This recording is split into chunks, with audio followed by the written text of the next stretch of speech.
Ladies and gentlemen, your hosts, Michael Wilkes,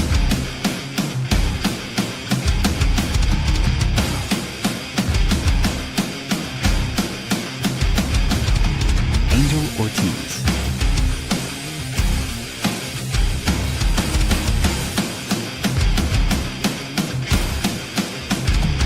Dr. Chad,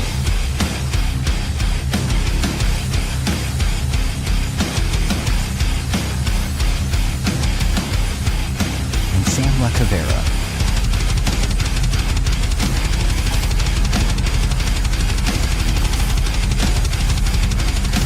Go check out beardedbrowns.com and be sure to like, follow, and subscribe. Enjoy the show. What is up, everybody? Happy volunteer minicamp day, guys. I've been so lost in draft stuff and planning a draft party with the guys that I totally missed that it was volunteer minicamp today until I saw people on X posting about a certain quarterback throwing an interception, quarterback who would rename. We'll just keep it there. Well, and people find now people are making excuses for that. to be honest, just to throw in, I don't know if you. I heard there was three interceptions thrown already in underwear camp. But yeah. Since we're talking about it, guys, I went to Indianapolis because I thought the combine was today, and I'm on my way back home because it wasn't today. So yeah, it wasn't today. Mike said, "Man, by a minute, 2 months too late." Yeah, so we're going to talk a little bit about that, guys. We're going to talk about obviously draft stuff. We got a couple of things to talk about with that. NFL news. We're going to talk about we got a couple podcast friend mocks is what we're going to call it. We got 3 of them from 3 different podcasts that we consider friends. Hopefully they consider us friends. If not, it's going to be real awkward. And then we're going to have Danny Cleveland come on from West Park Brown Backers. He is going to hop on to talk about a little bit about the draft party happening this Thursday at PJ McIntyre's. Once he comes on, we'll bring him on for that. But Mike, what's up, KP Young? Mike, how's the ride, man? You gotta go potty? Bathroom I breaks? definitely got to go potty. But ride's not bad. The stadium is way more beautiful in person, I got to admit. So this has got me more hyped up for a dome, that's for sure. Like Lucas Oil Stadium is beautiful, man. I've been there before. I figured out that it took me 14.8 seconds to run to 40. That was fun. Yeah, it's a good day. No, the drive ain't too bad. I beat rush hour both ways. I got a little bit in Columbus, but I am about an hour from home now. There it is. All right. Well, speaking of draft parties, we got Danny Cleveland from the West Park Browns Backers. Danny! Sorry, fellas. No, it went to my junk mail, so I'm sorry about that. Yeah, that's fine. We know where we stand now. Yeah, in the junk, literally. You guys are junk. Are you guys pumped for Thursday? It's going to be big. Oh, we are pumped and excited and looking forward to it, man. It's going to be great. You want to talk a little about that? It's a lot from my perspective. I'm thinking like we still got some notes to do. I'm thinking of some logistics. Like me and Mike are talking about like the mics and how we're going to set up, and there's going to be 5 people on stage, 4 people on stage. That's something we're worried about. But tell me what you're worried about. Me? Yeah. Oh, this is old hat for me. I went after you guys because I knew it would be a flawless transition. Like I pay attention to everything. And then I strike when the iron's hot. I'm like, I have to have those bearded Browns backers on draft night. And you guys came up and you looked at everything. You saw the stage. And I think you're going to be impressed by the crowd. You guys already tried the food. You know how good that is. Yeah, it was delicious. And but the crowd and people with their kids, you got to see how happy, when these young kids and these teenagers show up. You know what I mean? Yeah, that's the young generation. Yeah, that's what makes it more fun. These kids are going to be really into the draft. Hopefully, more than we are, obviously, because we can't all wait for it to be over. To be honest, but yeah, these kids are going to be into it and all hyped up. I'm hyped up to talk about who we grab, and then after that, it's game on. This is when the season starts, so we're all looking forward to it. Yeah. So let me give you the layout for Thursday. I would get there. I'm just clarifying to people. I would get there early, right? You guys are going to be set up way ahead of time. The food will be flying. The beers will be flying. The draft will be going. And guess what, fellas? Guess what else we have going? That's game 3 of the Cavaliers versus Toronto Raptors. Yeah. Oh. So one TV, not the big one behind you, one little TV in the corner will be dedicated to that as the draft is going on. And then you can update people on that score as well. But I will say you guys will be thoroughly impressed with the staff and everybody at PJ McIntyre's. The food is, I mean, I was telling this, one of the Browns backer friends, tomorrow's Buffalo. Thursdays are always, I mean, not tomorrow, Thursday at the draft, they have Buffalo Thursday. I don't know about you guys, but they make the best buffalo macaroni and buffalo chicken mac and cheese. I might have to try Well, that. we can't be rooting for Buffalo on draft day for the Browns, man. No. Well, we just eat them. Yeah. just eat 'em. We're dogs. We got to eat, right? Yeah. Yeah. But you guys will be thoroughly impressed the way that place runs like a top. Danny, I'm more professional than this. I don't do the show while driving, but I'm on my way home from Indianapolis. I thought the combine was today, so here we are. I'm on my way home. You try to try out for a tight end, but yeah. Are there any worries you guys have? No, not. I'm more just an anxiety person anyway, so I'm worried about the place burning down, so you don't have to worry about me. But either way, I'm worried about the fire safety hazard because we're going to pack that place. Oh yeah, but and guess what, guys? I didn't tell you this yet. I have a surprise for you, but I'm not gonna reveal that. It'll be revealed draft night, and you guys will be like, "Oh my god!" So hopefully that comes true. This person called me yesterday and wants to be a part of it and everything like that. And hopefully he can move some things around to make that happen. But you guys are going to be like, oh my God. I said to him, I said, you got to go up there and interview with them if you show up. Jimmy Haslam? No. He's going to be in Berea trying to get some picks. Well, here's the crazy part. Those guys are only 7 minutes away. They could pop down for a couple minutes. Hey, Jimmy, Haslam's, just pop on in, man. Get a couple of beers. I got a lot of questions for that guy. Yeah. So here's the other thing, too. We could talk about whatever you guys want on Thursday, but you know where we're located in PJ McIntyre's and being the West Park Browns backers. We're 7 minutes away from the new stadium. Yeah. So that will be a huge jump-off place for game days. Yes. Yeah, and that sounds like a great spot to have the best podcast, the best Cleveland sports podcast at. Yeah. As well. Well, that's it. We're gonna run this together. You guys can do like kegs and eggs with the Bearded Browns podcast. Yeah, that would be ideal. That's what we're thinking about. This relationship that we have, you're gonna be about 5-10 minutes away. 7 minutes away. Sorry. You guys already locked me in for the London game. Yeah, or Paris, whatever you want to call it. How do they? I guess it's not as early there. I was gonna say, how do they scam you into doing that? But it's actually a reasonable time in Cleveland. It's crazy out here. It's not reasonable for us. We're there at 6 a.m. taking it to the limit. We're ready. When 9 o'clock rolls around. That would mean I would be there at 3 a.m. You'll be there. Setting up. Tailgating. Yeah, we're going to tailgate before that game, but you guys wait until you come Thursday and see. You'll be impressed on Thursday. Yeah, I'm super stoked for it. Is there something that you're raffling off? You want to talk about that? Oh yeah. So as you know, the Sack Master, Myles Garrett, he's highly sought after, and it's a Myles Garrett signed frame authenticated. It's not just authenticated by anybody; it's Beckett authentication. And if you're into memorabilia, Beckett is one of the top authenticators in the business. So, and he signed it beautifully.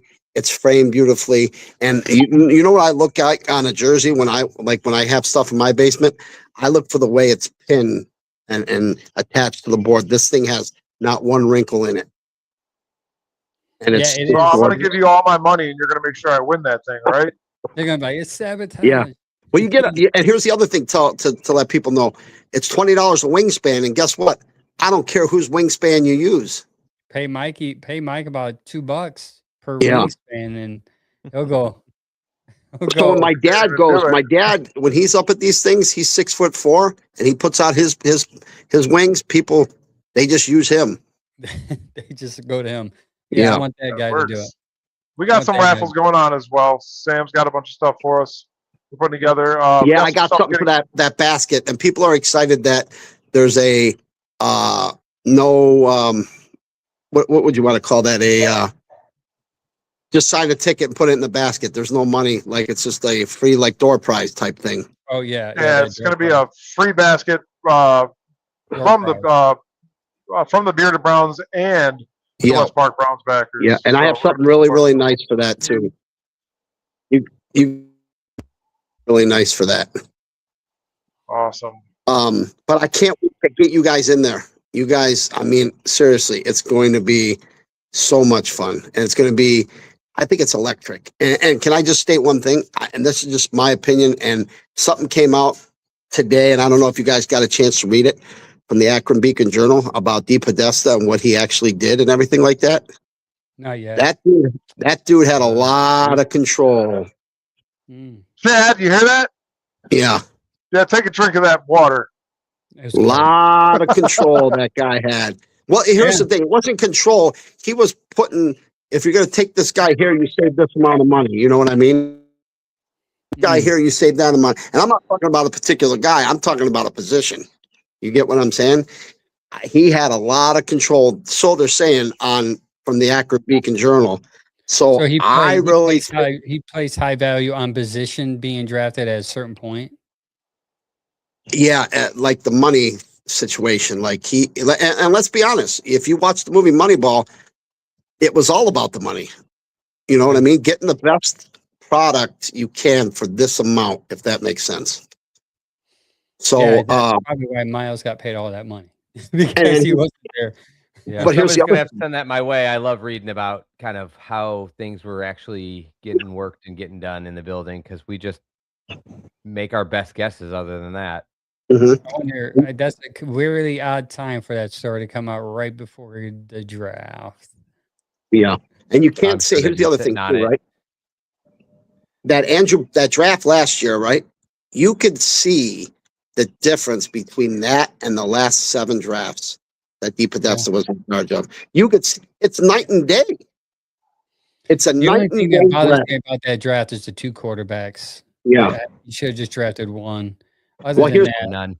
Or none, yeah. I think there was an issue there with names I'm not going to name. I think one guy wanted that guy and the other guy wanted that guy. It seems. But I don't think either of them wanted either guy bad enough, or they wouldn't have waited until pick 100 and 140 to make the picks. But that's just me. You know what's crazy though? I believe, and this is just me, my opinion, I believe he's going to shock everybody this year. Sanders. Man, that's a bold statement if you're saying Dylan Gabriel is going to shock. No, I hope so. No. I just don't know if you can shock anybody. Half of like the people that at least follow us are already convinced that he's a Hall of Famer. So I'm not sure if they'll be shocked if he's even average. Like that would be. But here's the other thing I think though too is I think Watson could start.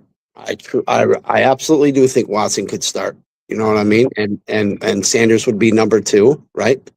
But you have nothing to lose with Watson starting, if that makes sense. Although people say like, well, you're going backwards because if you really want to build around Sanders, why are you starting Watson? So, I mean, the thing is, you build around in the draft. So they're going to draft with both of them, not knowing either one who's the guy, and then whichever one reveals himself, if either this year, then the next time they build won't be till next off season. So like, I think you're right. I think whoever is better to be out there playing, you can play, because if it's Watson, well, have him do the best he can, and that just prolongs more time that you have with Sanders to see if you can turn him into anything. And if it turns out Sanders, then you're like, okay, now we play him, and next year Watson will obviously walk, probably either way, unless he just absolutely lights it up. So. But here's the thing with Sanders, and you guys are ingrained in brown and orange as much as I am. From everything I'm hearing about Sanders, that hurt him was his interviews before the draft. Mhm. That's where people were like turning their back on him because, he's coming in there watch film. Or he came in there with headphones on with an entourage, it was more about the interview process that got him thrown into fifth, I think. It wasn't the talent. I really don't think it was the talent because here's my thought too about when people are telling me about Dylan Gabriel being good, this and that. If Dylan Gabriel was good, NFL good, you're not in college for 6 years. I'm sorry. You don't stay in college for 6 years if you're NFL You're good. 5 foot something as a quarterback, I think. That's right. Yeah. The other thing is, but remember this too, Danny. He was getting paid a lot more in college now than he gets paid to be a 3rd, 4th, 5th round rookie quarterback. So these days, if you're, and I'm not just saying good or bad, but if you're Johnny Manziel, if you're Colt McCoy, if you're, I'm trying to think of somebody who isn't necessarily DTR. I'm trying to think of somebody who didn't necessarily bust though. If you're like Matt Leinart, if you're somebody who likes college and is pretty good in college, you might stay if nobody's telling you you're a top 20 pick because you get paid way more to play in college. Well, we haven't seen it, but I think we might see it. Like guys this year. So for instance, what's his name? Dante Moore went back to college and everybody thought he was going, but like the risk isn't, well, you're going to get picked in the top 10, so you have to go now. And he's like, I can go make $4 million and then go next year. And if I get hurt, I can rehab. I have $4 million. Yeah, but let me say this. You remember Ed Ogeron, the old LSU coach? Yeah. When we asked him about the NIL money, he's like, so now we legally pay them? They've always been paid. They've all that kind of money. They had to do a free Hummer, but not $4.5 million a year. Well, I don't know. There's no hiding that. Shaq kind of threw shade at LSU when he was being paid in college to play basketball down there.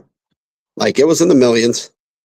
Yeah, maybe 1 or 2, but they're doing it like a whole roster. Shaq too. Yeah, but yeah, I really wish that Dylan Gabriel hit his growth spurt in college in that 6 years. That would have been nice, but he didn't. So here we are. Yeah. He didn't have a good first voluntary mini camp, but we'll talk about that later. Danny, I'll let you go on this. In case we don't get to talk to you in a jerk, we probably will. But let our viewers know, who do you want to pick at, if they don't trade, let's just say 6 and 24. Who would be your 2 picks at 6 and 24? So here's the thing too, right? And they're definitely not sexy picks, but those tackles and those linemen, right? People don't want to see that. Even if there was another Joe Thomas sitting there, people don't want that with 6, and you know what I mean? But here's the situation, I believe. You don't have a number 1 receiver. You got 2s and 3s, or maybe 3s and 4s. There's no number 1 receiver on this team as of today, right? And everything you hear about Carnell Tate stretching the field and blah, blah, blah. But I'm not one of these trade down people no more, because I remember, I forget what year it was, Roddy White. We could have picked Roddy White. It was Julio Jones. Oh, Julio Jones. I'm sorry. It was Julio Jones. We could have picked Julio Jones and we traded down. I don't know who did we pick? Barkevius Mingo or something? No, it was we talked about this before. Was it? I'm trying to think it too. Go ahead. Phil Taylor? Yeah, it was Phil Taylor. Yeah. He was Oregon? No. What was Phil Taylor? No, Baylor. Baylor. Yeah. But I will say this too. If Jordan Love's there and they took Jordan Love, I'd be ecstatic. Can you imagine? Yeah. A running back. Okay. That's a rare rare. Because we've always done it where like we've picked out a necessity, not the best player. I think if you just start picking the best player left on the board at that point, your team's going to be pretty damn good. Yeah, I don't disagree. I disagree. Well, I disagree a ton. You got how do you? No, here I'll tell you why, Danny. You have no offensive line that's going to be able to block for your running back. I don't care if it's Jeremiah Love or Nick Chubb in his prime. You fix the main ingredient first. Where the play starts, what gets those A gap, B gap open for you. you could put anybody back there in their prime, and if your line is not creating holes for you, you're in trouble. Yeah. We watched it last year. Mike would take Jed Wills again, apparently. Man. As long as he's left tackle. Anybody? Why has Jed Wills came up the last 3 shows? Why? Well, yeah. If you're gonna say I don't care how good the player is, as long as he's a left tackle, then Jed Wills becomes a pretty good example. Yeah. They picked that guy because they thought we definitely need a left tackle, and he comes out as prospect for one. So they just reached and grabbed him, apparently. Yeah. But I think we had this conversation when we met for dinner, and we talked about this, right? If Caleb Downs, Arvell Reese, or any of those guys are there at 6, and you're like, well, we don't. Our defense is good. We don't need them. Like, you make your defense even better with those guys. That's my opinion. You know what I mean? And I'll argue that defense wins championships, but last year the Browns proved us wrong. When you can't score more than 14 points, you're in trouble again. Yeah, so you're in trouble. I think the difference between Mike and Danny's draft philosophy is Danny is sounding like he's drafting for the next building blocks for the team, and Mike is drafting for what's on the field this year. And that is something that GMs, I think, have to negotiate. Andrew Berry can pick in a way where he's like, I'm not even going to have my job if I don't get this looking different on the field this year. Or he might say, I feel pretty good that if I pick a guy who's great, they're not going to fire me. So I'm not going to. I think he's going to hit again, man. Year. I'm telling you. I think he's going to hit again. I think he's going to hit again. That was a very good point, Chad. That was, sorry. I mean, it's a very realistic in the war room debate. Yeah. But here, let me ask you this, because I was one of them, right? When they picked that Mason Graham, I'm like, here we go again, right? And I was totally wrong about that guy. I loved it. Me and Angel were really big from like January on Mason Graham, and we kept saying like, I would debate picking him even if we just traded like down to 3. And we even discussed like he was probably my second choice, even if we stayed at 2. So like we were 2 of the very rare people that were like, oh, we kind of got our guy. And the whole rest of Cleveland was like, son of a. Yeah. I was totally wrong about that guy. Yeah. And what makes him so good, he's a wrestler. We'll send some stuff. We'll send some stuff to you if you're not following along. Or me and Angel have both been making some Mason Graham hype posts in the last like week. So his numbers honestly surprised me. By the end of the season, I was watching him and I was like, this is what I was hoping to get, the guy you saw in November and December. And when I actually looked at the numbers, that his PFF score was in the mid 70s for a rookie defensive lineman, that's outstanding. And then seeing like he was in the top 20 of all defensive linemen for pressures and for run stop win rate. And I was like, so this guy's stopping the run. He's able to pressure on the pass. His overall grade and score have gone to like the upper end of the league. That's what you were hoping to get at 6. And he played every snap. And when Myles Garrett calls you out and says, "Hey man, that guy's playing pretty damn good," you know it's something. But I got to run. I got to go do something. But yeah, I will be up there around 5:30 on Thursday. You guys will have the best time of your life. I promise. All right. Appreciate you, man. See you. I'll talk to you. Bye. Okay. That was fun. That is Danny Cleveland from West Park Brownbacker Group in PJ McIntyre. He's a good man. From my old stomping ground. He's excited. He's hyped like a Browns fan is supposed to be hyped for the draft. He's got that accent that makes me want to like, join an Irish gang. not even Irish. He's got that thing, he's like, yeah, I'm with this guy who beat somebody up. You know what I mean? He sounds like he's part of the mafia, so don't mess with him. In a week, Angel setting random car bombs around the area. Wow. He's like, the car bomb. Stealing catalytic converters. Yeah, stealing catalytic converters. No, yeah, it's going to be fun, guys. Come on out. Draft party this Thursday, 7:00. It's free. It's going to be food. There's going to be a lot of raffles. Also, Allstate's going to be there. Get a free drink with a quote. Chips from Cleveland Ketchup and our boy Danny from Dan from Bearded Bastards Barbecue Sauce is going to be there. It's going to be a fun night, and we would like for everybody to be there if they can. speaking of sponsors, our newest sponsor, Dick's House of Sports in Strongsville, ladies and gentlemen. Get out there, get everything you need at all for your child, for yourself. If you want to play hockey again, they got it. They got rock climbing. They got a little soccer field outside. It's all fenced in. It's real nice there. And the place is literally amazing. You could do literally anything and everything there. It's really fun. Take your kids there, and I'll look forward to us doing some shows over there as well. Yeah, he's that's a nice spot. I live about 5 minutes from there. I'm actually thinking about going up there tomorrow. So news. Let's break into some NFL news. Volunteer minicamp was today. Like I told you guys before, I slipped my mind that it even was starting today. I was so focused on draft stuff. But I saw a lot on X. A lot of reporters are reporting every snap.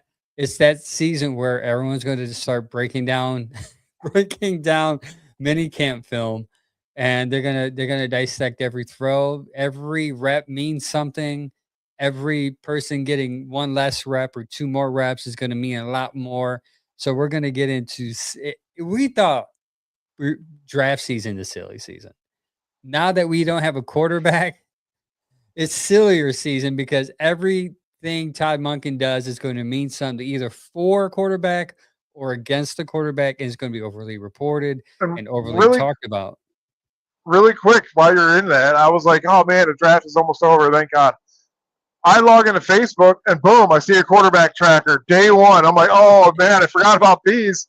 Chat's favorite quarterback trackers. Quarterback trackers, man. Yeah, they posted it today. Unfortunately, Dylan Gabriel is on the totem pole low. Shador threw an interception, and Deshaun Watson went 10 for 15. No interceptions, no touchdowns. Pretty solid day for the vet. Sounds about right for our offense. Yeah, bunch of passes, no touchdowns. We'll see. I guess Shador's. I've already seen a lot of people saying Shador's interception is not his fault. So you're gonna hear a lot of that. Then you're gonna hear, "Hey, Dylan Gabriel's thrown 2, but no one's advocating why he threw those 2." But they're gonna make excuses for Shador. It's gonna be everything. Here's the thing I thought of. Shador got so very little reps last year, so he had less opportunities to make mistakes. So now he's going to get a lot more reps. It's going to be interesting to see what people say if the interception ratio starts to tick up a little bit in camp. Is it going to be, well, it's just camp, it doesn't matter talk? Or are they going to sit there and blame the receiver or the play calling at camp? It's going to be interesting to see how Shador fans handle that. And it's going to be a battle between, I already see it, man. I posted something on my wall today, and I see the battle of the Watsons versus the Shadors. And really?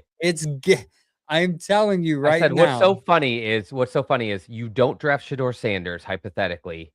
Nobody is a Watson fan. You do draft Shador Sanders, and people that are anti-Shador have to latch onto the only person that can beat him out. And so all of a sudden there's this new wave of Watson fans who are really just Shador haters in disguise. It's just So you guys want to hear something funny? And this is to bring this up. Obviously, the Cavs had a great game last night. They won. Bernie Kosar was there to pull the sword out. Awesome. But guess who else was there? Miles Deshaun Watson sitting next to Jabari Thrash. They didn't even put him on a jumbotron. They've been talking about it all day. Whether or not if they did put him up there, do you think the crowd would have booed him? They would have just had zero reaction or cheered for him? It would have been mixed now. I think it would have been pretty mixed at this point. Yeah, because you would have the Watson people, they want to cheer. I mean, the Sanders want to cheer, but don't want to cheer because that's their competition now. And then you got the Shador haters man, I didn't like him before. I booed him. I cheered when he got hurt, but man, I'm gonna be cheering now because he's up against the very quarterback I don't want to play. Even if he's the best quarterback out of the two, I don't want him to play. Hey, what's up, Rob Thomas, Dog Pound Collective on YouTube? Shout out to you. What's up, Quick Clips? He is in the room. We said Shador, and he just magically appeared. There's his ear rang, and he's like, "Oh, I'm late for the podcast." What's up, Scott Smith? Appreciate it. James Frank, thanks for the comments, guys. Keep them coming. Scott Smith, all the way from Australia, by the way. Yes, Australia. Nice. So voluntary. There's not much coming out other than quarterback talk, but there was a presser today. Where AJ Brown to the Pat. Let me get this over with. AJ Brown to the Pats after June 1st. There's a lot of reports reporting to that.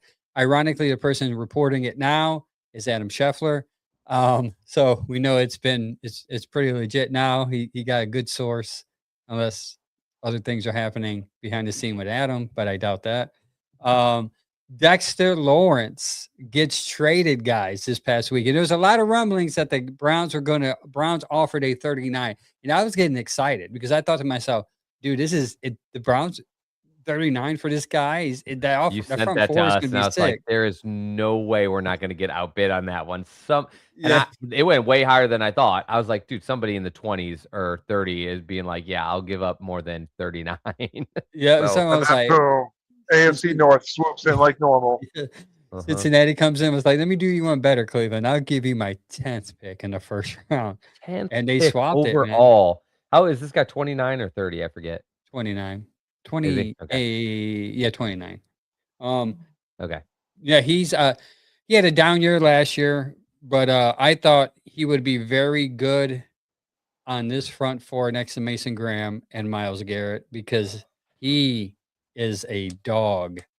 And he was the best player on defense as far as veteran wise, and he got doubled a lot. So his numbers were impacted by that. He was basically the Myles Garrett of their defense. If you would have put him on there, you couldn't double it. If you can get him for a second, like then, okay, the price made sense. But I didn't think you could get him for, I thought realistic was maybe 24. Maybe, and I do not see the Browns using a 5-year rookie first round pick on somebody that starts now and in about 3 years is kind of going to be towards the end when they're looking so much to build for the future. Because I think they got a little bit of a hard lesson last year about where they really were in this build, and so and they realized would have been shocking to me. We handled everything wrong. That's what they realized.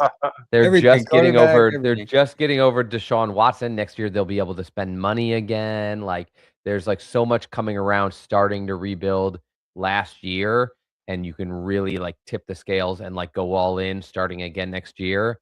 And I just can't imagine they would do that this year and pay that price tag that guy's going to cost. But Gary said, "We might get a ticket on a live show." I'm hands free. So funny. Hands free. I would stay live for that. By the way, I would stay live. Yeah, that would be a good clip. But yeah, so yeah, I was pretty excited. Like an hour later, I was like, "Crap!" Reality is he's gone. Yeah. But I think Frank texted me and told me, and I was like, "Angel's gonna be so mad." Yeah, I was pumped, man, but it's a good move for both teams. I think I understand why Cincy did it because they want to win now. Though they could probably got someone younger for better contract, but that's not the point. Yeah, it just feels like an overpay if you're picking in the top 10.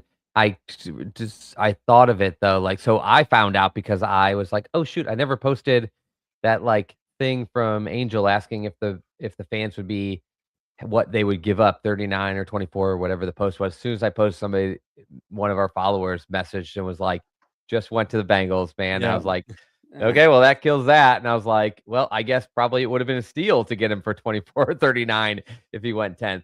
But we got into conversation, and I was like, what this kind of lights up for me is I look at the Bengals and go, they kind of closed that window, and now they have to rebuild around the quarterback position and their offensive weapons, and then get back into contention while Joe Burrow is still well into his prime. And what the Bengals are sitting there in the war room doing is we're still a Super Bowl team. We just need a couple things and we're right back in the Super Bowl, or else you don't make this kind of decision. That's such a far span of where I look at them as and where they see themselves. Well, if you look at them offensively and you see, because I did some deep dive on wide receiver stuff this weekend, and I didn't realize offensively they've been the best in the league 2 years in a row as far as scoring.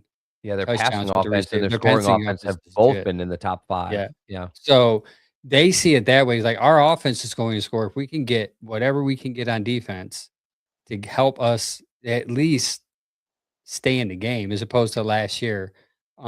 Which is weird because you get rid of Hendrickson and then you get an old guy and pay him a defensive Instead, yeah. tackle instead, which is I weird. like Lawrence over Yeah, Hendrickson, yeah. and so and they just drafted a pass rusher last year that they need Yeah. to try to get to take a leap. But again, I just thought like it's just so different. Like we talked about how different it is in like a draft room. Are you building for right now, for the future? And like they might have a GM who's like, I need to build for right now. And like the fans might be looking at it like, what are we doing? I don't know. I love things that highlight the real like disparity between things like that, where it's Unlike like, oh, this fans. guy picked a guy who's such a reach, and then he turns out working out, and it's like, oh, because it just had a different mindset of like where this guy is for a team. So I remember all of us being stunned when they draft Carson Schlesinger, and then he's awesome, and you're like, okay, well now I get it. Like, yeah, I like that pick the whole time. Yeah, he was good. We never talked about him once, and we thought linebacker was a stretch, but What's up, Mike? Angel, real quick, can you scroll our sponsors at the bottom? I cannot do that on my phone. I don't want to get a ticket and show bad driving habit on there. Where are we? Because I just got something breaking that I didn't hear until just now. We're at presser. About to talk about Monk. Okay, so before the presser, so we're getting to back to the Browns and their mini camp. I didn't know this. I just got a little. Somebody just texted me this post on Twitter from Rance Riesland. So Coach Riz, friend of the show, Bearded Browns ally. He followed me on Instagram. Yeah, Bearded Browns ally. He just posted that the Browns quarterbacks are wearing GoPros at camp. Yes, I saw that. Simple, smart, and effective way for the coaches to see where the quarterbacks are looking and how they're progressing through plays. And I was like, that's very interesting, given that the last time we saw Deshaun, the big thing was like, physically his shoulders has problems, but he's not reading the field correctly. He's not making the open throws. He's not making the right reads. And then that was the biggest complaint about Sanders too, is it's not arm strength. It's not mobility. It was, he's not reading and finding the open receiver, or he's not following his progression. And that's a really savvy move by the coaching staff to be able to see what the quarterbacks are seeing instead of just asking them. I'm pretty sure that was a Monken decision because I think they've done that in Baltimore. So that's cool. Again, this points to why they went after Monken. I'm sure they're like, hey, he had this whole plan of, hey, this is what we did at Baltimore. This is how we improve. This is how we're good. And they're like, oh, innovative. GoPros on helmets. Let's do it. Because I've seen it a couple times last year, and I always thought, like, why don't the Browns do that? That doesn't make sense. I got 2 more GoPros sitting at the house. I will donate gladly to help whatever quarterback we get. I'll announce that right now. For free. But yeah, so Monk to get some fuel, Rob. Be right back, gentlemen. Okay. Angel, do you want to boot me for now? Boot. It is booted, I think. Oh, wrong one. Oh shit, I'm frozen. And boot yourself, Mike. I would love to, but I don't want to mess this show up. Yeah, well, my screen's frozen, so let's continue to talk. When it's unfrozen, I will do so. Monken is not controlling the draft, and he confirmed it. You want to go into that? Chat? Yeah, we just had that silly conversation. Like, I don't know how it even became a topic. I messaged everybody. I got back from this trip, and I started just catching up on Brown stuff. And one thing I caught when I was looking through news stories I had missed and podcasts was all of these different articles and chatter about like who's going to have the bigger voice in the draft, Monken or Andrew Berry. And we all just kind of laughed it off, and we're like, why would it be Monken? He just got here. He doesn't even know the guys on his own team yet. He hasn't been sitting there studying the draft. He's been trying to prepare for his first head coaching position. It's not like he was Harbaugh last year, who was maybe really involved with the draft and has been used to that. Like, this is just all new. And of course, Barry hired him. Why would Barry be like, you're hired and you also have more power than me in the draft room? Like, yeah, such a silly topic. But basically, one of the reporters asked him a question about like, will these mini camps have any impact on the draft? And his answer was so like, I don't do the draft, because he's basically like, well, I hope the guys making those decisions are pretty locked in with what we're doing at this point. The draft is in like 2 days.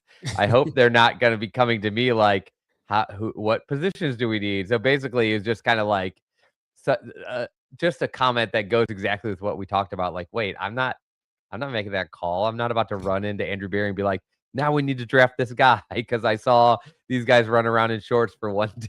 It makes you wonder, like, what are reporters thinking to ask questions Just like that? bored. It's just weird, man. And I Weird. said you almost asked the question, because like that's been a topic, is like, is he gonna be, I'm sure he'll get input. I'm sure the coaches have pointed some guys to him and like, we really love this receiver in particular. How do you imagine using a guy like this or something? But like that weird thought process of he might just like jump in and run the draft board. Like, no, guys, the general manager just got the most power he's ever had, and he had most of it in the first part compared to the head coach anyway. So Yeah. yeah. So Um, anyways, we can just double squash that weird take. yes, yeah. So I mean, and he's going to be a good guy to listen to. I missed the presser today. I was watching, was entertaining my daughter and son.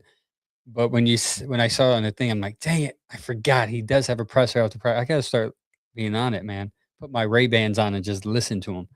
Mhm. Next up, Sanders and Watson took first team reps, and Dillon took second. So that's what he talked about. That's the part I listened to. And he talked about they tried to divvy it up evenly between Sanders and Watson, but it ended up being Sanders having one more rep at the end of it than Watson. Um, but that's, I guess you can safely say they're really gonna focus on them two to see who's Mhm. gonna start. And Yeah, too he bad had for some Dillon. compliments to say about Gabriel, but it's the same stuff you hear, like, "Oh, he's really smart, he's confident, he was really productive in college." It's just all the same stuff, but they're talking about him a little bit more like we've always talked about him the whole time. Like, he's a guy who's a good guy for the room. He's smart, he understands what's going on out there, and that is great for somebody who's on the sidelines holding the clipboard and, like, reviewing film Yeah. in huddles. But it looks like it's as confirmed as can be that it's like Sanders versus Watson, and like they're both gonna get a ton of first team reps. And he made it pretty clear, but before actual Yes. training camp, They're gonna that is decide. gonna be decided. So And that's something a they should good have done thing last because year. the biggest thing that and it carried on so long. It got I remember doing a podcast every week and we would have to talk about the quarterback tracker and people dissected interceptions and Yeah. Kenny Pickett got one more rep and Sanders only got 2 reps. Well, what are they doing? They don't care about his development. It got talked about too much. And I think Kevin had a good intentions of it. But I think the way they Yeah, did it I think he was like, this guy doesn't know what the game is. I don't want to throw him out there to get like beat up. flustered and spiral, which is a little bit of what we saw in that one playoff game. I mean, the one preseason game, but in the other preseason game, we saw him kind of thrive, make plays, do collegey things. So it's like, yeah, I think the intention was like, I can see a long term for this guy, but I'm not gonna put him there while it's not his offense, not his reps, not his like time yet. But Yeah, and speaking of that, Sanders also, threw some shade at the old coaching staff. yeah, Uh, kind of indirectly, right? He yeah, basically was like, well, this coaching staff, unlike some past ones, like are you know there he didn't say it like that. He basically said like, "Well, these guys are teaching me, that's and what he said, yeah. they're not acting like I don't understand it. They're just teaching it to me differently." And sometimes it's not that a guy doesn't understand what's going on. It's that you're just not talking to him in a way that he can understand. And that sounds a lot like the coaches were asking him or trying to work with him on whatever it was, films, plays, different things, and he didn't know the answers. And so they were like, okay, he doesn't get it yet. Whereas like Munkin is maybe like, what do you get? And let's just talk about that then. Or Yeah. however he's approaching it, it's making Sanders more comfortable. Yeah, it did seem like they were he said, I know how to wa" he said, because I guess I didn't get to hear the question, but I heard a little bit him saying, "I know how to watch film." It's the way that basically the way it's being communicated to me is different than it was last year. And he's big on. He's been this whole his. I guess Mhm. his word of the year is going to be your energy. So he was big on like the energy. Like even the media, you guys' energy needs to be positive if you want us to win. Like Yeah, and so I'm not I, luckily, I'm not a big believer in that. I think our media can be a bunch of negative dicks. I don't care, and I don't think yeah, that affects the team when they're good. I will say I do think that affects the team when they're bad, when yeah, all the stories out of our media are negative. I think that's rough. I think when they create quarterback controversies that aren't there, I think when they like spiral, like all of these things going wrong or throw coaches under the bus, I think that does affect the team to a small degree. But when they're good, I don't think it would affect them. yeah. So that's where I disagree is if you guys could go out there and you play well, the media can say whatever they want and you can just go prove them wrong. You can't let that get to you. But I think they'll have a lot less to say if you're just good. Yeah, that's the thing too. Also, too, like the media is just gonna. I mean, you just gotta block it out sometimes. Just don't listen to Yeah, it. Don't pay attention they're to not it. your cheerleaders either, Yeah, right? So it's like, don't tell them to be positive. If you go out there and you win 5 games or less like you did last year and the year before, that's not their job to be like, "But it's okay." Like, they're just saying that you guys are bad. So go be yep, better. And I think that's from Sanders more than anybody. There's a good chance he will be. He struggled last year, and I expect a pretty big jump from him if he gets on the field again. yeah. KP said some reports are saying that Monken is interested in Tate at 6. Do you think Barry will listen to Monken's opinion or pick whoever he wants? I think It's a he good question. listened to I think he listened to Kevin last year, and you see what that got him. So I think I was he's gonna just gonna be. say Yeah. okay.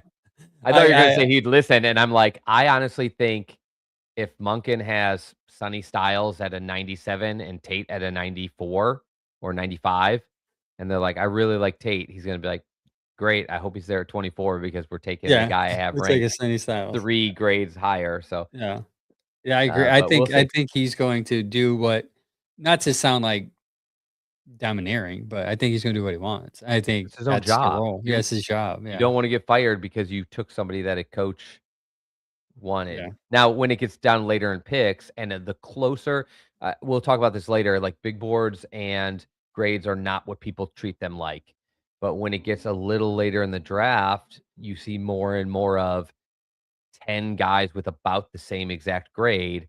That's when you might say, hey, there's 2 receivers here. We have them both at a 76. Did one of them fit what you want to do better or like based on like our roster or whatever it might be, the decisions can be made a little differently. Yeah. Speaking of big boards, we reached out to 3 podcast friends and 3 of them sent us mock drafts. So we're gonna look into it. First, I want to get into my friend Thorell's podcast, My Dog's podcast, and his mock. It's probably the most different of all of the mocks. This would be my type of mock because he went best player available. Um, he went with Bailey, uh, Proctor alone, Surratt, and I can't see 107. Actually, he went too far. Should have just been 70. I like this mock draft, actually. I think Bailey Fans doing, will lose their I know, because he passed on Tate. Not just because Um, we passed on Tate either, because we passed on Tate and they're and, picking Proctor, and oh everybody yeah, keeps saying, "Well, Proctor was at Alabama and Wills was at Alabama, so I don't want another Alabama left tackle," yeah, which yeah, I true. think is hilarious take. If Proctor is graded good enough to play, I don't care where Jed Wills came from. I'm not picking somebody because he came from the same college as Tristan Wirfs. That's not how football works. Yeah, it's not So, how, but I but do fans like would hate this. Bailey.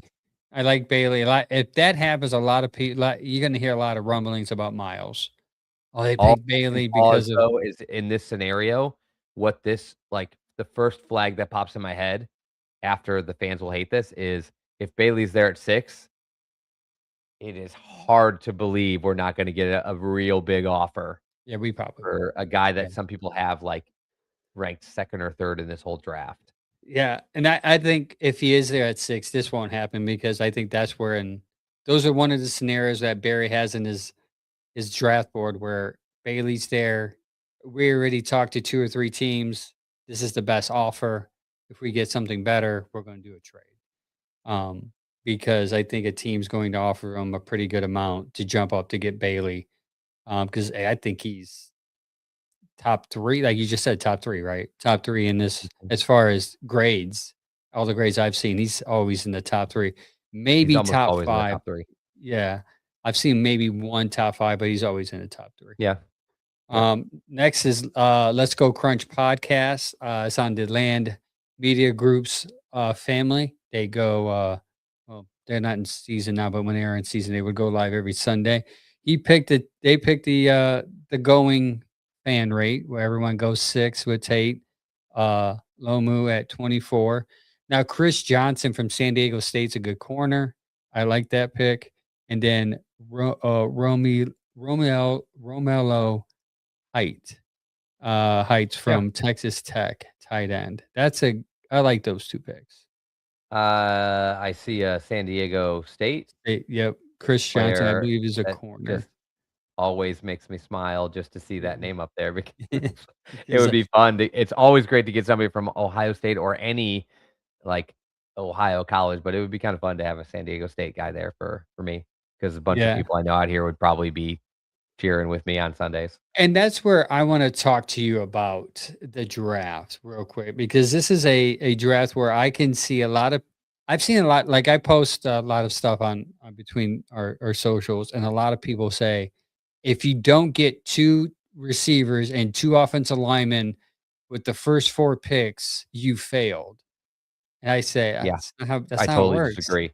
That's not how it works, man. That's not how I think it works. Mike would agree with that because, like I said, Mike really wants to see his philosophy right now is I want to see this team completed, even if there might have been a better player on the board. And it's an argument. I'm not going to say it's technically wrong because you could make the argument if they had a good first round quality left tackle and a good first round quality receiver, even if they're not the highest rated guys at that spot, that is probably what gets you the most wins in 2026.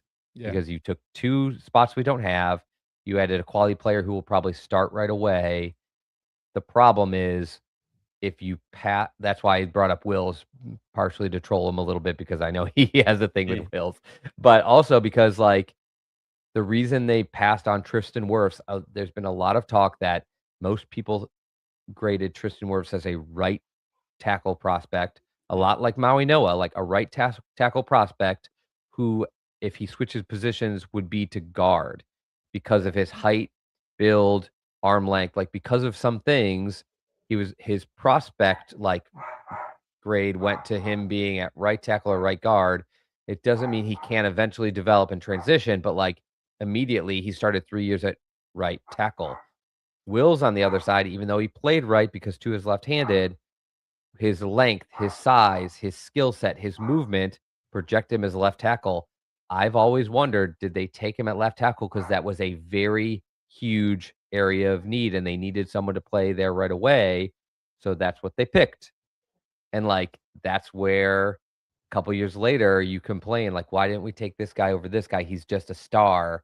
And you don't want to pass on a star at 6 for a okay guy that should have went 16.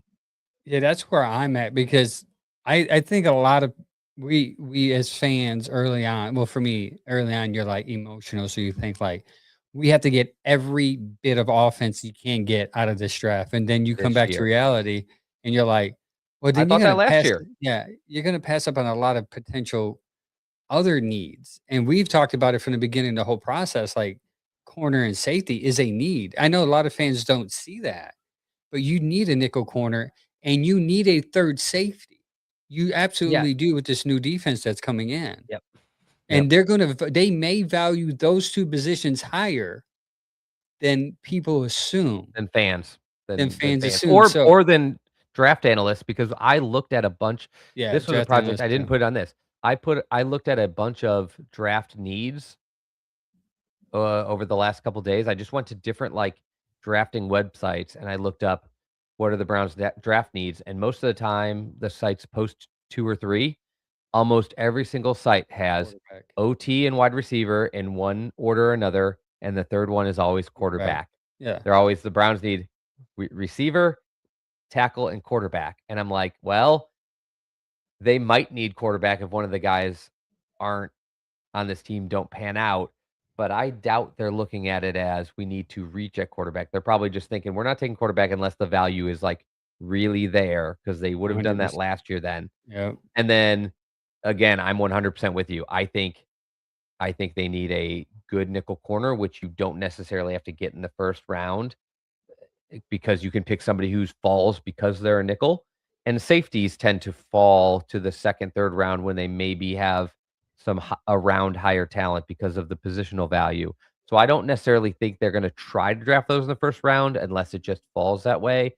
But I think 100% your point of fans are looking at two things in two directions: tackle and receiver, and which do we take at 6 and which do we take at 24, totally counting out the fact that they could skip 24.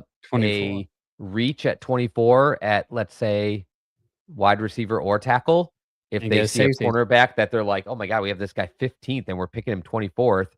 And then they just get that other position. They hope that Yep. somebody falls to 39. Like, So that's how drafting really works. the way I view it is that you have 3 top safeties in this draft, and you're in a position you can get one of them. Mhm. And that's the way a GM would view it, right? I need a And I don't safety, and yeah, the I 3 do top think that's how they safeties look at it. are Downs, the Oregon kid, and the kid from Toledo. Yeah. If I'm sitting there at 24 and the safety's still there, I'm willing to bet that 24th pick is going to be one of those safeties, because he's not going to be at 39. And there's a big drop off at safeties after that, where you're going to have to Yeah. develop him as opposed to plug and play. And So people have to think about that, because GMs think about that. They Yeah. think, if I pick this guy here, and this is, and again, that's picking for need, but then you have to match it. The way you don't reach is you're like, well, I'm not going to draft him at 5. Downs goes at 5. So you're like, I'm not going to draft him at 6. Not going to reach for that. I'm going to find which positional need is a value for me right now. And if none of them are, or if there's just another guy here I have graded much higher than where I'm picking, I'll take that. Now, that's hard to happen at 5 unless you're like, I have 5 guys here that I think are superstars and one of them is left. Mhm. Then maybe you take them. But like I said, grades get closer and closer together the farther down you go in the draft. That's why things get so spread out. That's why people are much more likely to pick who's going early in the draft as opposed to later, because the grades get closer, and also, like, one butterfly effect pick shifts everything. Yeah. You know, Like so people do, they say it all the time when they do their mock drafts. They say, I'm gonna pick this player, and the player they won at 24 is gone. And then you have to reset the whole thing because you Mhm. wanted that player. And it's Right. not like that in the real in the real draft. So the GMs have to think about, well, if I pick this player, the consequence will be I'm gonna miss out on this player. And a I lot hear of people even saying things like, "Oh, I'm gonna take Freeland at 6 because Tyson's gonna fall to 24." And I'm like, I guess you hope, if that's the way you're thinking of it. What if he Yeah. doesn't? What if he doesn't?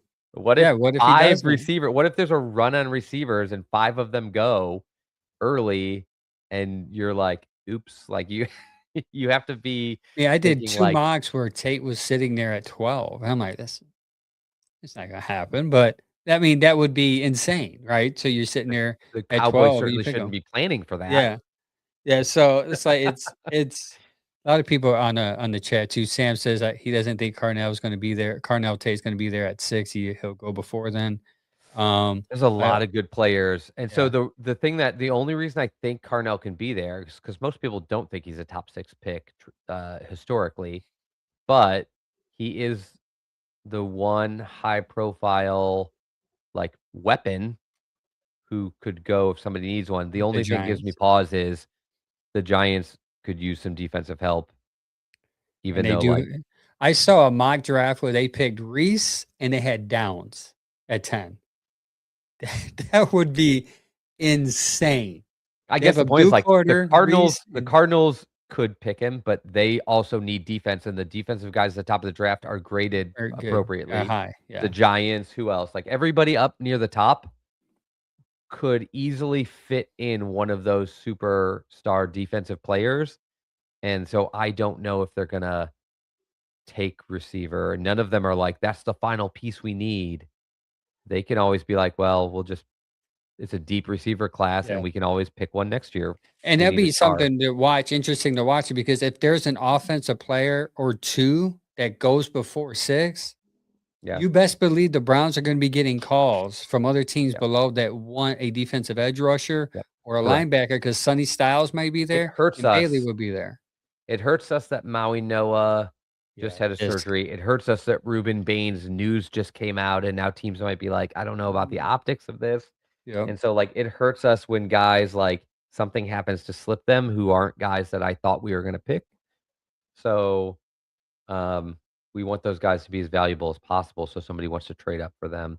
But again, like, the other thing is a lot of people like Sam, like, the Giants could load up on receiver, but it is very, very rare for a team that has a number 1, like, just a traditional wide receiver 1, like the Jets, the Giants. Doesn't matter what you think about Marvin Harrison. I think the Cardinals believe he is a wide receiver 1, even though he struggled early in his career and nobody expected it. Those guys have a guy that they picked high to be their wide receiver 1. It would be rare to use another pick on a guy that high. That just doesn't happen. Yep, I agree. So that's our gripe with mock drafts. Me and Chad were talking about that in the chat one time this week, and I'm like, "Do we got to talk about the The real difference gripe is between?" it gives fans the idea, because people do that, because mock drafts are like, here's what we believe your need is from like an outside of the team perspective.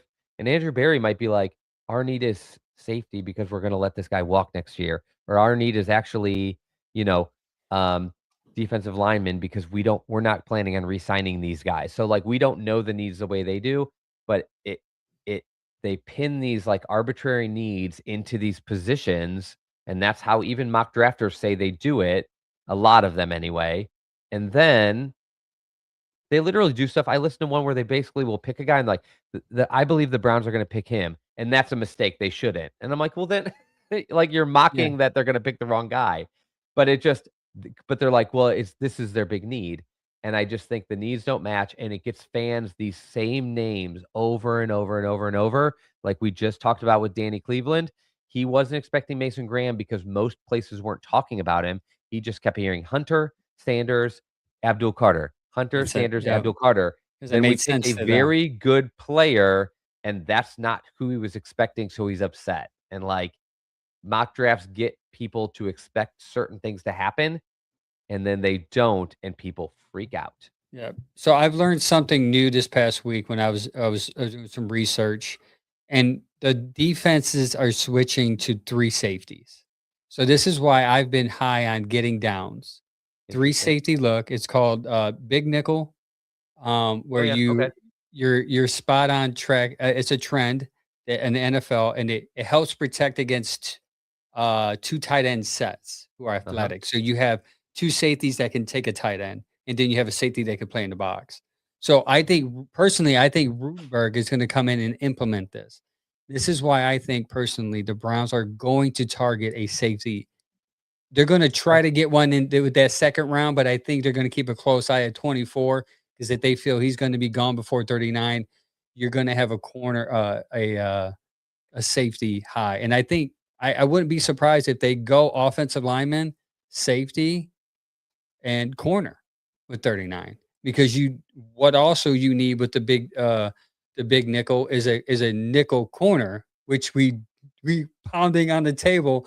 We don't have currently on this roster that is efficient enough to play. If anything, you don't definitely have depth. So that's something I just want to put out there. By that way, I can clip this later and be like, see guys, we told you, we look for a safety in the first 2 rounds. And I'm still not sure that they're going to take the safety that high. I feel like that's a pick they would pick if they got to trade back maybe or something. And I only say that that would for be 2 a reasons. perfect One, scenario. it makes him like the second highest paid safety in the league. And I don't think we're in the business of like drafting that kind of guy. And 2, I do think that Andrew Berry brings up all the time positional value, and I just don't think he has safety that high. But I do think who knows if he's like, was our number 1 player in the whole draft, and you trade back to 10, like who knows how it could work out. But I'm with you in the idea that like, I will be one of the people that aren't surprised if a safety or cornerback, I've already mocked a cornerback at 24, and a safety at 39. Like Yeah. I've already thought both those positions, like that's what I think is realistic. And we know Barry is not shy about taking a cornerback or a safety in the first 2 rounds. Those are things he'll do. So I'm with you in that, like, if they have a grade on Neil Warren that's like top 16 and he's sitting there at 24, then all of a sudden you get into a position where like this guy's too good Yeah. to let slip. It's So gonna be really cool to see though, if they do trade back, that changes everything because then you get of course, 3 picks in yeah. a first, and then you definitely can go tackle, safety, receiver, receiver, tackle, I safety, think their corner. ideal would be to get a next year's first. I just Yeah. think it would have to be a team with a quarterback willing to make that trade up, like Yep. the Chiefs, a team Yeah. who's like, We we don't have need the a quarterback quarterback, next so year. we're not stashing up for next year. That's who I think would give up 2 picks, and like Yep. maybe the Cowboys because of who they have, maybe but the Jets. People are like the Jets and the Dolphins both have a ton of first rounders and could trade up, but I just don't see them giving up first rounders when they don't have a franchise quarterback. Yeah. Jordan Tyson had a video out on X, and people were, and I sent it to you because I'm like, I don't know what I'm looking at. I'm reading these comments, and people are saying this is why he has hamstring injuries. Maybe I should have grabbed that so I could show it to everybody. But uh, the biggest thing is that he's not planting his feet correctly, and that's why he's having hamstring and knee issues. So what is your thoughts on that and Tyson's Yeah. injury as far as Well, I post? saw the video and it was getting shared a lot. I was surprised at like when I clicked it, like how much traction it was getting. Basically, he is it's like 2 clips in slow motion, run like forward and back, where he's juking like left and right. He's shuffling though. Like and in slow motion, like he's planting, but at the time his foot like hits the ground or in the way they're showing it, he's barely hitting the ground before he's like shifting his weight. I just saw it and basically said 2 things. 1, he doesn't have knee problems. He had somebody like Nick Chubb tackle him Yeah, low into his knee and a bunch of ligaments torn. Nick Chubb has maybe the most powerful legs I've ever seen. It doesn't matter how strong your legs are. If somebody's going to dive into them and they're planted, they're going to break. And then on the other end, it was like, and then his hamstring, it has nothing to do with his hamstring. That's not what your hamstring does. His hamstrings get torn almost always, not always, but almost always with like an unexpected movement or or a really quick acceleration. And this is like him juking and like doing exactly like what he's trying to do, and then not like really a full launch acceleration. You hurt a hamstring like running a 40 or like when a cornerback flips his hips and then has to really quickly accelerate to catch up to a receiver who's running straight. Like it is a acceleration injury most of the time in football. And so I just thought it was interesting because like nothing in that video gave me pause about his knee ligament injury or his hamstring. Most of the time, by the way, when you see somebody pull a hamstring, it's up in their butt. It's not like it's not. the That's tear's not happening typically yeah. down in the knee. It can, but you're going to see almost all of them. A guy kind of grab his butt because that's where the hamstring That's what tendon yeah. is a Fanning little grabbed that thin, after that and the touchdown. hamstring can be really powerful, and it pulls. And the part where the hamstring switches from muscle into the bone is where the tear is. So again, if you see that kind of stuff, like don't fall for this. Like, oh, this is why he has problems because like those are just unrelated to his injuries. I also think it started with one of those X accounts where it's a parody account, and you know how it has like it'll be like Dr. Robert, and you can just tell the photo is like doctored or AI, and people just fall for it all the time and just share it. I think it started there, but I wanted to get your Yeah. opinion because I was looking, I'm like, man, kidding? Yeah, he does have wonky movements. He toes out similarly to Harold Fannin, and he is doing like really weird, like Like juking movements. Like like they're awkward swaying, yeah, movements, and they're awkward in the legs because there's times where like he's trying to like fake like he's going to go this way, so his leg starts to dip, but then he doesn't put it on the ground, and he kind of pulls it back up again and yeah. changes his momentum. And so he needs a stronger butt. Yeah, Quick Clips is right. He needs a Yeah, stronger butt. stronger butt, He needs a more squat, stable butt. And honestly, like nothing, like I said, nothing. The knee's rehabbed. Like that's not. yeah, He might have hurt the hamstring because like he was compensating or doing something weird after the knee injury for a while, like, and it just wore out, and then he tried to sprint and it pulled. Like Yeah. that happens. Next up, you were talking to me earlier before we hopped on about a new combination big board, and you're going to have this thing possibly done by draft day. You want to talk more about what that is? Yeah, I'm hoping. So basically what I did was there are sites out there that grade how people do at making a big board. And I think a lot of times we just get used to who's on TV, and on one channel there's Mel Kiper, on the other one it might be Daniel Jeremiah. Um, but there are sites out there that will actually grade how accurate these big boards were, not so much based on how the player does in the future of their career, but this guy said these guys are going to go in the top 10, and 10 of them went in the top 10, so they get a 100% score for that. And then Mm. these guys are going to go 11 through 20, and 9 of them go 11 through 20, so they got 90% on that. And of course, as you get farther out the draft, it gets a little more challenging.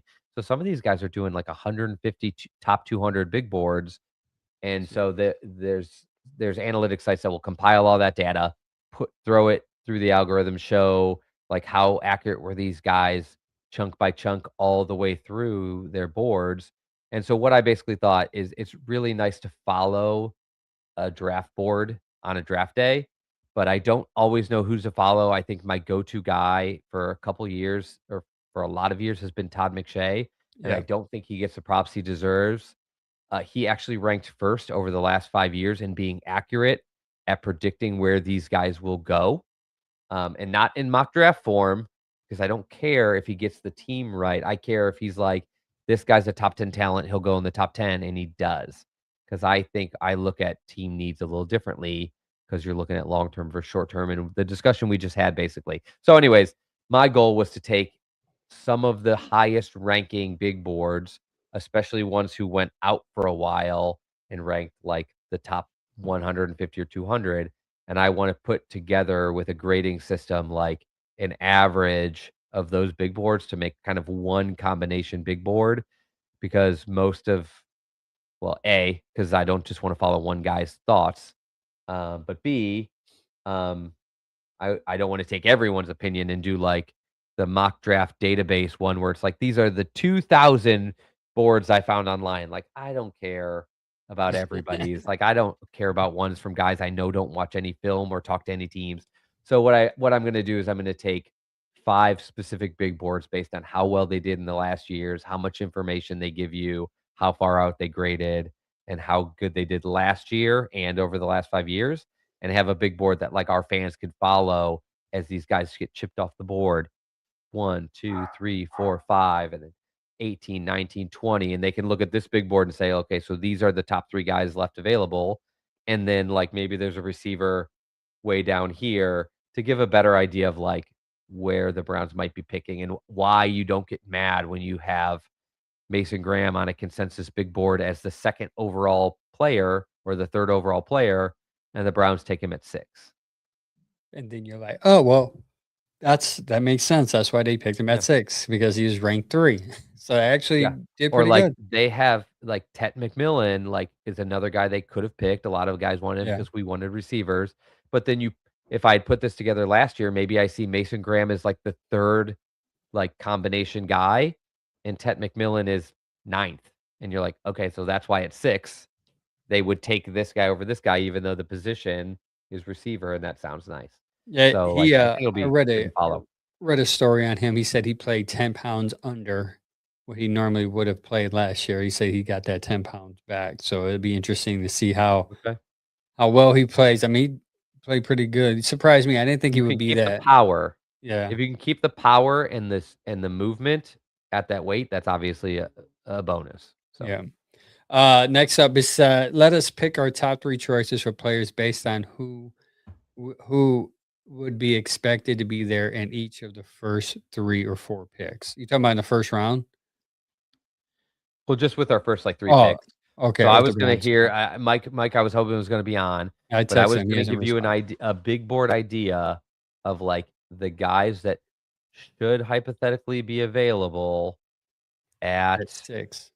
6 or 24 or 39, and see like if these are the the guys that should be available without hoping someone falls to you. But if you just start at that spot, like 6, 7, 8, 24, 25, 26, 27, 28, like if those are the guys, I kind of wanted to hear like who are the 3 that you are most interested in seeing in a Browns uniform at that spot. And I was hoping to have the consensus big board fast enough to do this, but I don't. And so I just took the top big board that I had as far as grading to do it. Or I KP was going to says use McMillan in Cleveland wouldn't have worked because Chad O'Shea couldn't solve wide receiver problems with anyone he drafted. Chad O'Shea has not done a good job. Who said that? Chad O'Shea has Yeah, not done a good KP. job developing wide receivers. I was blown away that Isaiah Bond made an impact on the field last year, given how little camp he had and how I had no faith that our wide receiver coach can make more out of little. And I'm not saying like he doesn't do anything. Like Cooper came here, did elevated. Judy came here, had his best year of his career. I'm just saying like I haven't seen us bring in rookies and like if they're not a star rookie, which we haven't drafted any, I haven't seen him meld anybody into a useful player. So yeah. J Dub, where I got my hoodie from, I will tell you here in a second. It's called Cleve 23 in South Park Mall. CLE 23 South Park Mall. It is a very affordable place. I was tempted to ask the owner if they want to sponsor our show because their hoodies are comfortable, they're affordable, they're $25. You go in there, you pick a color hoodie you want, and they just iron it on, whatever design you want. Yeah, it's South Park Mall, $28 for a hoodie. Nice. I'm a big hoodie guy, so I'm like, I gotta get another one for the draft. I about to pick my fit out for the draft, so I'm getting me another hoodie. So yeah, let's play this game. So what's your top? My top. So I'm just gonna use this consensus big board that I have available to me because our particular one's not done. And so basically, this is more voices than I want in the room, but we'll take this consensus big board and I'll tell you at 6 who the next. You can have me keep going if you want, if the guy, or ask if a guy is there. And I'm just going to give you who's there on the board for you at 6, sort of like a mock draft, but not like pick somebody, more like who are your 3 favorites out of the guys left. And let's not do a mock. Let's do more like these guys should be there because they're actually ranked at or lower than the spot on most people's big boards. All right. So, okay. So at pick 6, the rankings for 6 and down are Carnell Tate, Caleb Downs, Delaney, Mansour Delaney, Ruben Bain, Francis Maui Noah, Makai Lemon, Spencer Fano, and Jordan Tyson. So those guys are all guys on the big board who are available. I'm going to stick to my 3 conviction. names are you excited about there? The Ohio State guys. You go Tate. You went Tate, Downs, and Delaney. Those are the 3 I would be excited about. The Delaney is okay. Safety. And positionally, man, would it not blow Browns fans' minds if Delaney ended up on this team when nobody is talking about cornerback or safety for that matter? I think the difference with Downs is people are excited about Downs Because and he's Ohio State. the Buckeye, but like Delaney would like throw fans upside down. Like, what are you doing? Fire Barry, like immediate X responses. Yeah. Yeah, I mean, I'm telling you, I've done and I'm not trying to. I have no life, so I've been doing a lot. I really think safety is going to be a priority. So and for me, I think safety is a best player available and a need. So they take care of 2 of 1. So you see your Tate's down and Delaney. Yeah, Delaney. Yeah, those 3. Okay. And then then we're swinging down to our second pick. So this is nothing to do with the first pick because we don't have somebody. So there's no positional. I did this here, so I have to do this here. So at 24 and on, we've got Caden McDonald, the defensive lineman for another Ohio State guy. So many Buckeyes this draft. Caleb Lomu, edge, TJ Parker, quarterback, Avion Terrell, Casey Concepcion, Manuel McNeil Warren, Max Ianachor. I think. Yeah, Ianachor. That one. I would Colton Hood and Ty Simpson. Denzel Boston is also there. All right, give me Lomu, because you do need a left tackle. Give me oh shoot, I just forgot his name. Give me those names after him again. His name slipped. Uh, Lomu. Emmanuel McNeil Warren, Colton not him. Hood, Casey Hood. Give me Concepcion. Hood there, Another corner. and then Boston. Okay. So kind of positional, but also guys you like that just kind of like. Because I think those Hood were could play nickel if you need him to, and Uh-huh. obviously Lomu, you need an offensive You lineman. really want Boston. somebody who can come in and play nickel as a rookie, but as Ward gets older, Hood would you be hope that. turns into one of your two starters. Yeah. Yep.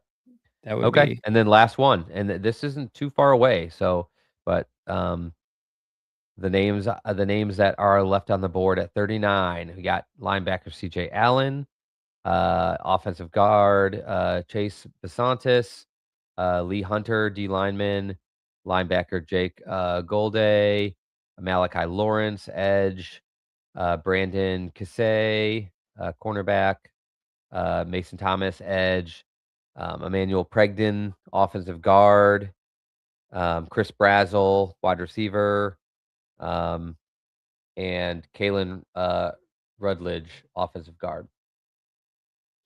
I'll do Rutledge, Basil or Bizzle. Yeah, and shoot, the other one, the the other person I really wouldn't be too much invested in to care. What's the edge? You gave me two edges. There's Mason Thomas and Mason Malachi Lawrence. Thomas. Yeah, Mason Thomas. You like That's Mason it. Thomas? Yeah, I do like Okay. Mason Thomas.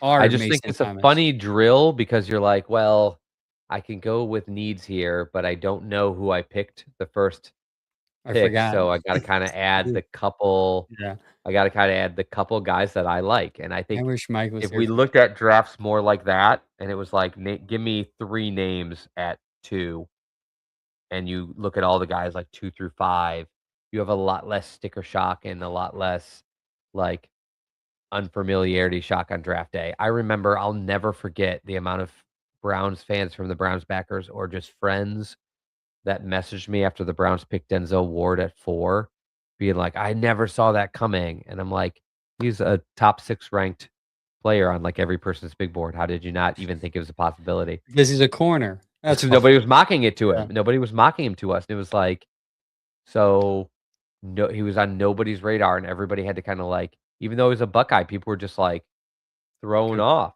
Like, I think people would be excited eventually, but so thrown off if the Browns moved around and ended up with Downs early, like it would throw them, or a cornerback, it would throw them so far off because nobody's considering it. So just consider it. Look it up. You got 2 days left. Yeah, I would. Yeah, I would. I agree. Last topic here. Cowboys. There's a lot of potential. Kansas City, I saw pick swap with us in the first round. Those are 2 that I think are actually realistic. Yeah, and Cowboys. And a lot of people are like, well, I would want next year's first or throw in next year. That if you look at the actual trade, and put it in a trade, like do a mock draft and you do that trade, it's dead even. And if you try to add a first next year, they'll tell you too much.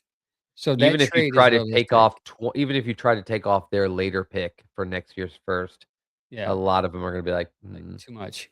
That's not fair. And they'll tell you force the trade. So most people do that just to say, this is what I got.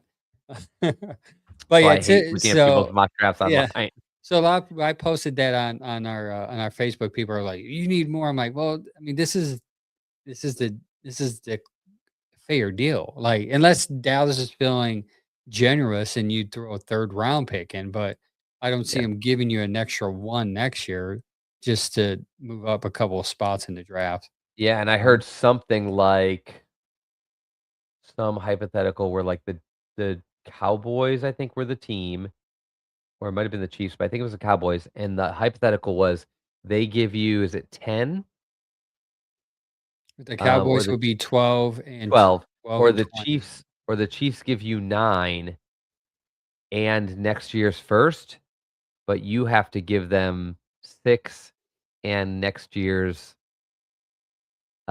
second or something like that. And it's like, So you have to give up something 2 next year to Yeah. offset that 1, and it's gotta be something pretty good, which would be a 2, and for us, that could be a That'd pretty be valuable pretty high. 2. That could be And they're 39. like yeah, they're like, "Don't get away from these mocks," where they're just like, "Yeah, this team just gave you next year's first in a Yeah. draft class that people are already talking about," like Offensively, if the quarterbacks come out, even if half the quarterbacks, you also got to look at the receivers that may here's come the out too.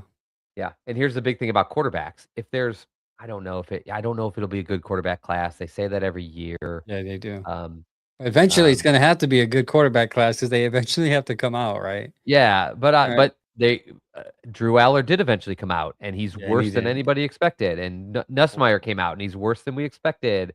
And like, just because they come out next year's class doesn't mean they're That's going to true. have these years that blows everybody away. Like, they're not all going to have like fantastic college seasons. I hope they do. I hope it's 2024 all over again, where Yeah. it's like Nix and Williams and Daniels and like and May, and I hope that is the class. That would be terrific. But like, I don't know. But I guess my point was to say, even for the teams that aren't taking quarterback, when that many quarterbacks come out, they go early and they push Yeah. very talented players later than they should go because people will take a quarterback with a 95 grade over a defensive 90. lineman with a 97 grade Yeah. because quarterback's just valuable to them. So it Right. will push receivers, running backs, defensive players that should be going in the top 10 out of the top 10. And so if quarterbacks come out next year, so even like a team like the Cowboys are like, I don't want to give up next year's pick, even if we 'Cause have a quarterback, I can because get a I good can get somebody receiver. really valuable while all you Yeah. suckers pick Zach Wilson too high and Mitch Oh, Trubisky too yeah, high. I'm gonna reap the benefits. Dallas would like, we can let go of Pickens and draft a good receiver because it's supposed to be a wide, deep receiver draft too. Yep. But so we're going to present this trade. Like, say hypothetically, you get 3 first-round picks. Does that change the strategy and how you draft your players? And I would think so because you're getting 3, obviously. So you can get Yep. 3 because you don't get that second round. So you got to treat 24 as if it is your second round on day 1. But you're getting a Right. higher positional, a higher value player. I think it allows you Um, to take some more chances for yeah. sure. So then you would wonder, do they take a Proctor at 20 that might be developmental or even Yeah. 12 because they move down to I've heard 12, so 20, much 24. about both Proctor and Yeah, me Freeling not being ready to Yeah. step in right now, and I'm like, it's funny that people, like, want us to reach for left tackle to fill that position, but the 2 guys I see most mocked there are the 2 guys that most of the analysts that I listen to are like, "Oh, he shouldn't start at the beginning. He should start way later, like, he Yeah. should take this year off or at least most of it," and you're like, "Well, then just wait till next year." Yeah. If you're That's where I'm at with the line. Like I'm at the point where it's a reach at 24 with Freeling. I like Miller. I think if he's there, I like him I a like lot. Blake Miller, I like Lomu too, Yeah, more I than like most, Momu too. I like because I think those he could 2. play day one, and if you're gonna take a guy who's not a superstar, then you want a guy who's at least ready to go. Ready to go. And those 2 I think are ready to go, especially if you can get them at 2024. Yeah. Um, Less projection, less risk, less yeah. And I chance of think, bust. yeah, and less as far as draft value because you get them lower in the You get draft him in the later, first right? round and later. Um, People are a little easier on him. yeah, and then you can, yeah, like you said, people are easier. They're like, oh, he's a 24th pick, he's got time. And now if you give him at 6, they're like, you better be Joe Thomas by game 3 or he's a bust. Also, you It's pull just off that trade before you pick at 6, which means now you can think, "Okay, I don't necessarily have to, like."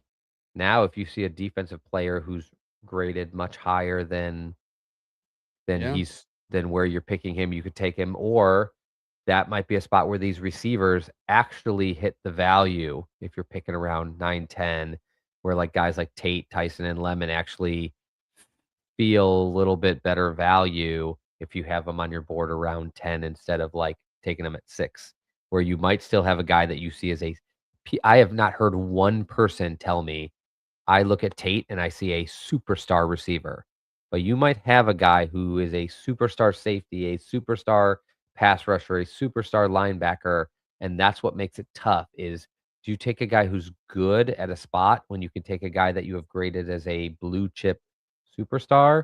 And again, and I've heard and I said, I don't know what Tate will be. I don't know if it hurt or helped him to have Jeremiah Smith with him. I think Jackson Smith and Jigba is better than advertised. Emeka Egbuka ended up better as advertised.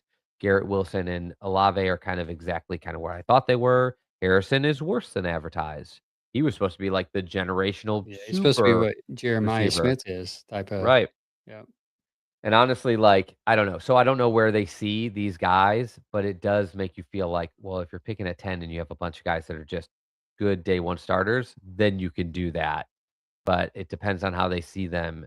And that's where I think the fit for both offensive tackle and receiver may not be at 6 because there may be a guy that they just have a whole tier, may not be a giant grade difference, but a whole tier ahead of the other player. And that's where you can't give up, you know, as silly as it sounds, you can't give up a Carson Schlesinger last year at 33 for a wide receiver who just didn't show anything last year because that's how you get yourself fired. Yep. Is by like picking the position when you can say like, don't fire me. Look at these guys I picked. They're all awesome. Yep. You know, maybe That's they what didn't get the team wins, but everyone I picked is good. Hasn't pointed to that at the press conference. So he's like, the draft we had this year, Andre Smith, we didn't give up on him. So I mean, he was grasping at straws, and everything was pointed to this year's draft. Barry turned it around. That's why he's staying, and he gets to do it. You need one players more time.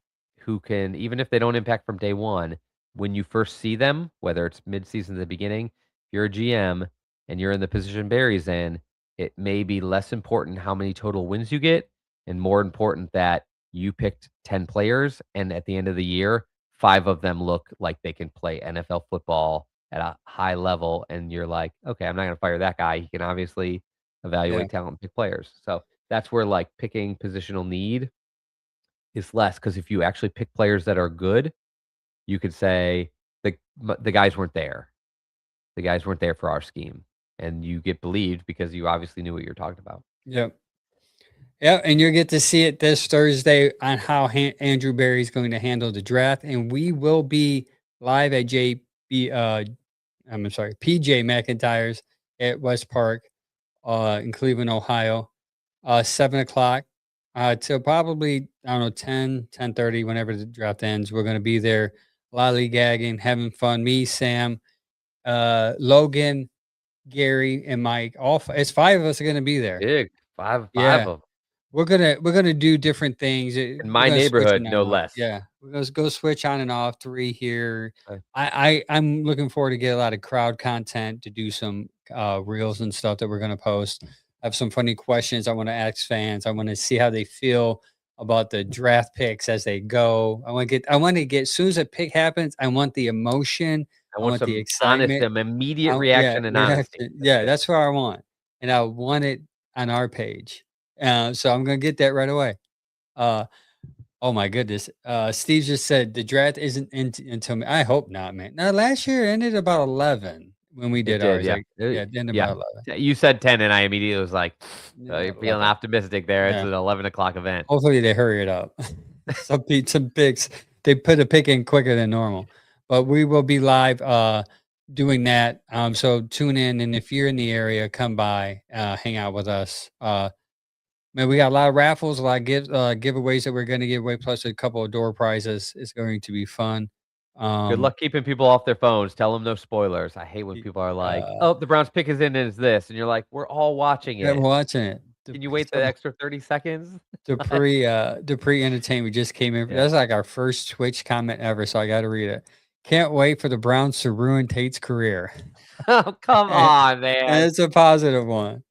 Sam's going to be the hype man. No, Sam, man, you're going to be our Mel Kiper dog. You got to get that Bible out of your papers of draft analysts that you've been writing down. Shuffling them You're going to be shuffling out. We want to see it, man. It's going to be like a big cloud of dust coming out. Yeah, get that. I need to ready, get. That's Sam. what I need to get the consensus big board to. I need to get to Sam Yeah, give it to so he can Sam, and actually he'll have it in yeah, printed paper there and like yeah. cross guys off as their picks. He'll have a highlighter just Mhm. with his glasses on, like, hold on, I gotta find him.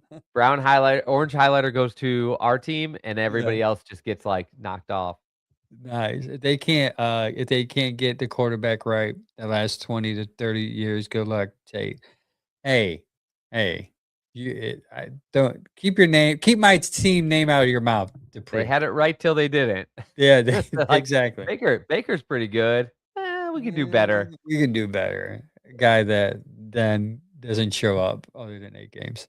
All right, thanks guys for tuning in every week. We will be. I don't know if yeah, I'm pretty sure the guys will be live this Saturday, 10 a.m. Oh, not a huge. I almost forgot. Going nuclear. Here's his mock draft. We got a new show underneath the Land Media Group podcasting network, the Going Nuclear. You guys might remember him. He was on our podcast this past year. Man, his name just slipped my mind. Dang it. I was just talking to him this week. He is going to go hold on, I'm looking for his name. Ethan Greenberg. That's his name. Ethan Greenberg, him and a friend. Going Nuclear will be live on our Ohio the Land Media Group. The Land Media Group, they will be live every Friday at 7 o'clock. I'm Every glad Friday after at a few 7 o'clock. tries. I'm glad after a few Yes. tries you got our own Dude, I media cannot group's believe I name talk to right. Ethan like all the time. I'm like, what is this guy? I'm just having a fart blank. Even But yeah, well, you would tell him I had trouble remembering your name, but I also had trouble remembering our media group for a second. yeah, So like, it's I have trouble with long names. Okay, the Land Media Group. yeah, It's I our like it though. yeah, it's a nice name. It's just, as an old man, sometimes I don't remember. But here's his mock draft, by the way. He will be live this Friday. So tune in to that. Going Nuclear. Look for them on your socials too and give them a follow. New podcast to the family. We're growing, man. We got 2 soccer podcasts. We got Going Nuclear, which I think they're going to do all type of sports. That's Guardians podcast, and Bearded Browns and Browns Morning Brew.